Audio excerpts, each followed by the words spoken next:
Les poupées vaudou, c'est la sorcellerie inspirée des codes du vaudou. Je pense qu'il faut vraiment en finir avec cet amalgame entre sorcellerie et vaudou. C'est vraiment deux choses qui n'ont rien à voir. Le vaudou n'est pas un folklore. C'est une tradition et c'est chaque jour que l'homme va aller vers le vaudou pour se purifier, pour se connaître, pour se perfectionner. Le vaudou, c'est une religion à part entière avec son clergé, avec ses codes, avec sa hiérarchie, avec ses mythes, ses légendes, ses temples et aussi ses fétiches. Pourquoi est-ce que cette notion de sorcellerie est apparue? Parce qu'il y a des rituels qui sont sanglants. Le sang, c'est l'émanation même de la puissance. On sacrifie des poulets, on sacrifie des chèvres. Et bien forcément, ceci a été vu par les premiers missionnaires arrivant au Bénin, au Togo ou au Nigeria comme étant un rituel plus ou moins satanique, en tout cas quelque chose qui n'avait rien de chrétien. Malheureusement, c'est cette idée-là qui est restée. Le vaudou est né en Afrique de l'Ouest, principalement au Bénin, au Togo et au Nigeria. Au fil des siècles, cette religion s'est étendue à d'autres régions du monde, et son histoire est liée à celle de l'esclavage. Le vaudou haïtien, eh bien, c'est pas simplement le vaudou du Bénin, mais toutes les religions de l'Afrique de l'Ouest qui se sont amalgamées avec le christianisme pendant le temps que durait le transport des esclaves entre l'Afrique et le Nouveau Monde. Ce syncrétisme, cette nouvelle religion, eh bien, ça a donné le vaudou en Haïti, le candomblé au Brésil, la santeria à Cuba et le quimbois dans les Antilles françaises. C'est vraiment un mélange des genres entre ces religions ancestrales de l'Afrique de l'Ouest et le christianisme inculqué de force aux esclaves dans la cale des bateaux. Le vaudou est une religion qui considère qu'il y a un Dieu créateur à l'origine de tout, qui s'est ensuite retiré, mais l'énergie a été dispersée partout dans le monde avec quelques zones de concentration.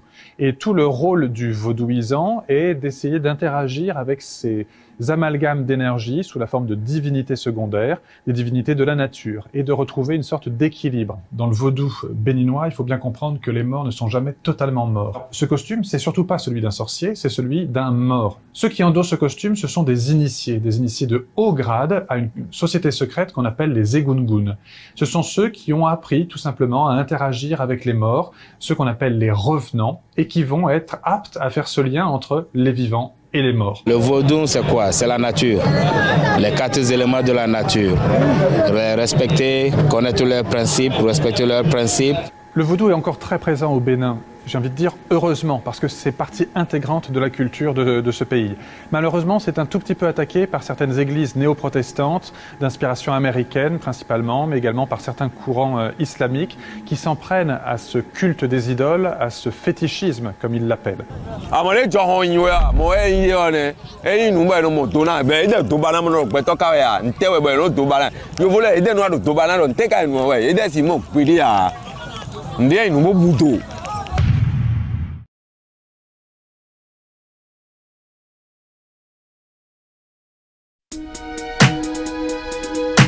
Mal de vivre, tristesse. Mal de vivre, tristesse. Mal de vivre. Un mal de vivre qui nous anime au fin fond des abîmes. C'est le vice qui nous abîme pour des yébis trop tapines. Tu sens la rage dans la cabine, pas besoin de carabine. Quand tu vois toute la famine qui réside en Afrique, puis les villages pour pouvoir prendre tout leur fric. Bloqué au péage, tu te vois même plus dans le trafic. Dans le paysage où demeurent les plus belles escroqueries, orchestrées par l'État qui contrôle ta vie. Choisis le virage, ils montent tout droit à la zone prix. Des fils de lâches qui s'entraident que entre chéris. L'apprentissage de la rue est une vieille industrie. Le métissage vient des enfants violés de leurs nombreux crimes. Ne voilent pas la face face à la justice et l'injustice entre l'homme d'affaires et le mec qu'un pas bat plus 10. C'est les valeurs et leur conscience qui fait preuve de fainéantise. Après l'analyse, beaucoup de mecs se noient dans la tise. Traumatisé, je constate une défaillance dans l'expertise. Autant dire un gun, une gâchette et puis tu tires. Tu vas me dire, prends tes sapes, ton cache et puis tu tires. Mais les vrais guerriers lâchent pas, c'est le conflit qui m'attire. Je n'irai pas en tant que martyr avant de partir avec les satires en enfer. Pour mal commis, on t'enferme pour un Loki. Comment faire pour sortir cet enfer où les plus chanceux ressentent enferme avec une femme au fer. Le chagrin se noie dans un verre, les pompiers sont à la messe. Les cœurs pistés font leur rond et d'autres se prennent pour Jack Mèche. Chasse à l'homme contre soi-même, c'est la triste réalité. Les valeurs sont bafouées pour la crédibilité. Ils font des suivre leurs lois mais je suis pas habilité. Trop de faits sur la nature qui blesse l'humanité. Les régions devenues des tas de sens, indiens jusqu'au pygmée. Un monde qui part dans tous les sens et qui ne cesse de s'effriter. Ils font des suivre leurs lois mais je suis pas habilité. Trop de faits sur la nature qui blesse l'humanité. Les régions devenues des tas de sens, indiens jusqu'au pygmée. Un monde qui part dans tous les sens et qui ne cesse de s'effriter. Le vase est inondé.